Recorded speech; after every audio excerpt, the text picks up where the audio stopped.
شريف عمرو الليثي ابن عمرو الليثي الإعلامي المعروف اللي بيقدم برنامج واحد من الناس. شريف اتجوز قبل كده من نور بنت تامر أمين، طبعا الإعلامي وكلنا عارفينه، وعمل حفلة زفاف، وملك كانت حاضرة الحفلة دي وقالت إن العروسة صاحبتي والعريس كمان زي أخويا. دي مش بس حضرت الفرح، لا ده كمان كانت مبسوطة جدا ورقصت كمان في الفرح. سبحان الله، محدش عارف نصيبه فين.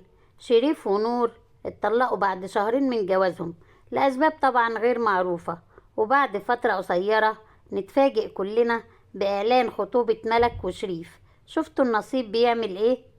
اللي حصل ان شريف وملك كانوا صحاب جدا وكانوا زي الاخوات، لكن شريف اعجب بملك وحبها، وطبعا قعد يقنعها ان هما يعلنوا خطوبتهم وكده، وعملوا حفلة خطوبة على الضيق، حفلة صغيرة كده عائلية للأهل والأصحاب.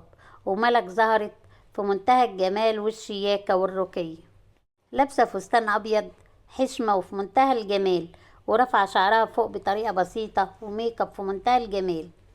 الناس شافت الصور عمالة تقول ازاي ومش ازاي، والجوازة دي مش هتتم ومش عارفة ايه، لكن انا بقول كلنا عارفين احمد زاهر بيحب بناته قد ايه، واكيد مش هيوافق على الارتباط والخطوبة دي الا اذا كان واثق 1,000,000% ان شريف هيصون ملك وهيحافظ عليها كويس جدا.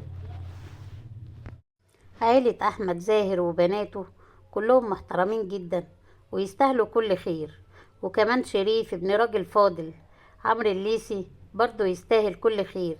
فتعالوا بينا ندعي لهم ربنا يتمم لهم على خير ويهدي لهم حالهم، وتكون جوازة العمر ان شاء الله. ملك انسانة جميلة وبسيطة ومتواضعة، ربنا يفرحها ويفرح كل البنات.